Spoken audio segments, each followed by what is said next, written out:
I'm optimistic about conservation because of the nature itself.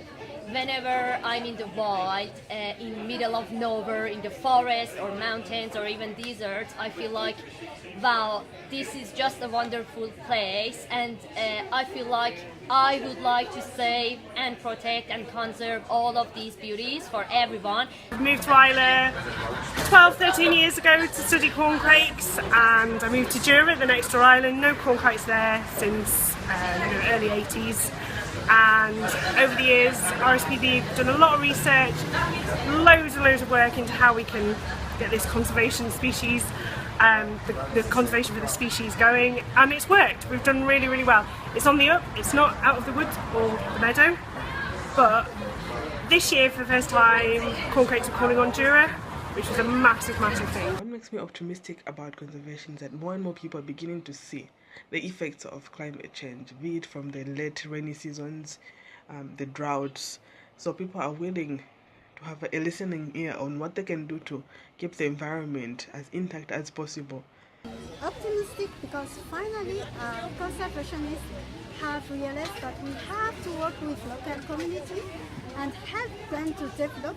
It is not something easy to achieve, but at least we try.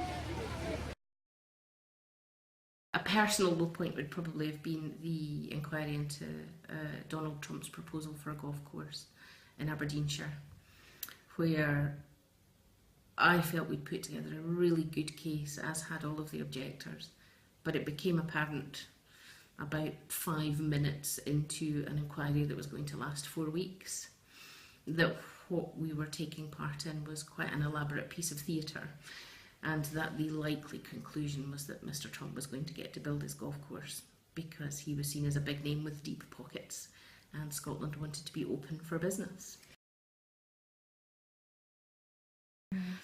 When, having spent months preparing for an inquiry with all the paperwork in the world that you might ever need, I turned up to the inquiry sort of booted and suited and ready to do battle with an American billionaire, and promptly started having a nosebleed. What I hadn't thought about preparing was a packet of tissues.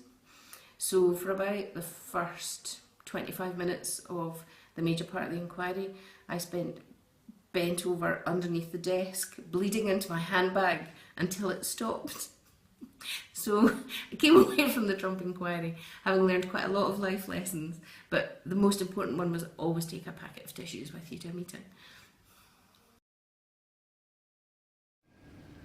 So a key challenge that I find personally as a conservation scientist is that to be really effective at bridging science and policy, communications and action, you need to wear so many different hats. One of my greatest challenges has been to preach conservation to people that totally depend on the resources that we're trying to conserve. Somebody once told me, you expect me and my family to become vegetarians while I'm seeing wildlife in my backyard. That is impossible. But then try to make him understand that we're trying to preserve this for future use, for future generations, not just for them. We went on the hunt to look for a sea eagle. Now, we didn't know that we'd see one, but it was kind of worth the expedition. So we went out and all the kids were really excited and we were like, oh, it's that one, it's that one, it's that one. And it was like a buzzard, but it looked pretty big. I was like, oh, that was quite a big one. No, I think it's a buzzard. And then suddenly a dark cloud comes across our head. It's like, whoa, the light was actually blocked out. We looked up, sea eagle about only 30 feet above our heads, and it just glided over, and it was like awesome. It was the best thing ever.